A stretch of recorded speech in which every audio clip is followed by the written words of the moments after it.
गर्ग संहिता में लिखा है, एक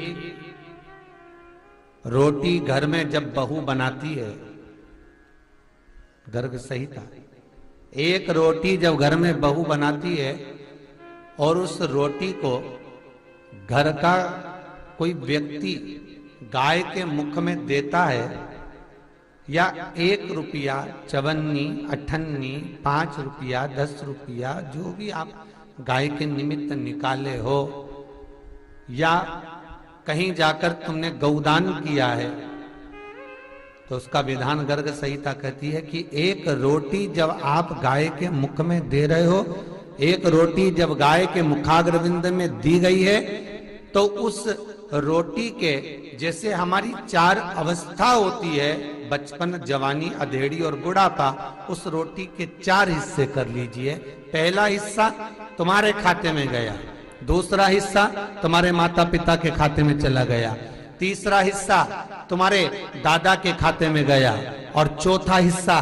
तुम्हारी माता जिस घर में पल पोस कर बड़ी हुई थी, तुम्हारी दादी जिस घर में पाल पोस कर बड़ी हुई थी, उस ननिहाल पक्ष में वो हिस्से का भाग चला जाता है। बहुत ध्यान दीजिएगा, गर्ग संहिता।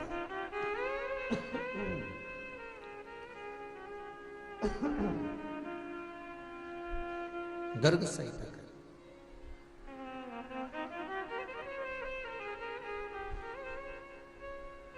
अब एक भाग के 4 हिस्से हो गए, एक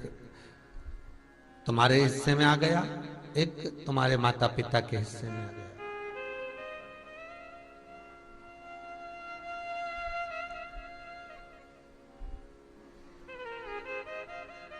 और सहज भाषा में समझ लो, बहुत अच्छी कथा। आज कार्तिक मातम का दिन है और कार्तिक पूर्णिमा भी है आज, तो बड़े भाव से समझना इसको है।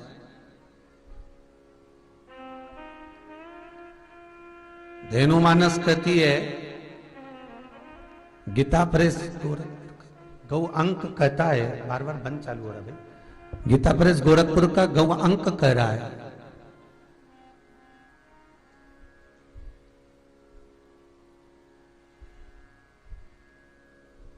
क्यों कहा जाता है कि गौ माता के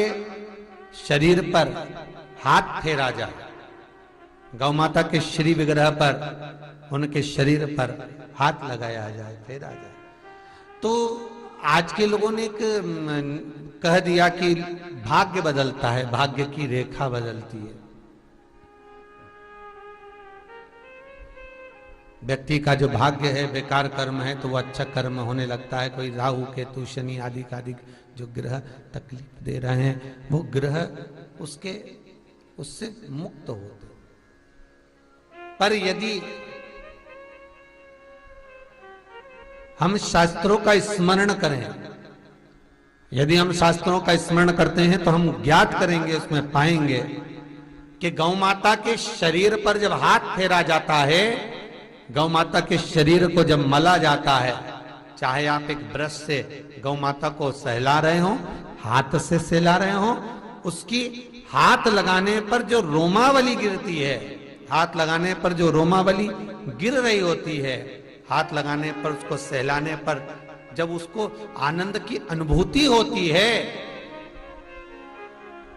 जो सुख मिलता है। किसी गाय को अगर गले पर हाथ लगाएंगे तो और गले को ऊंचा करेगी,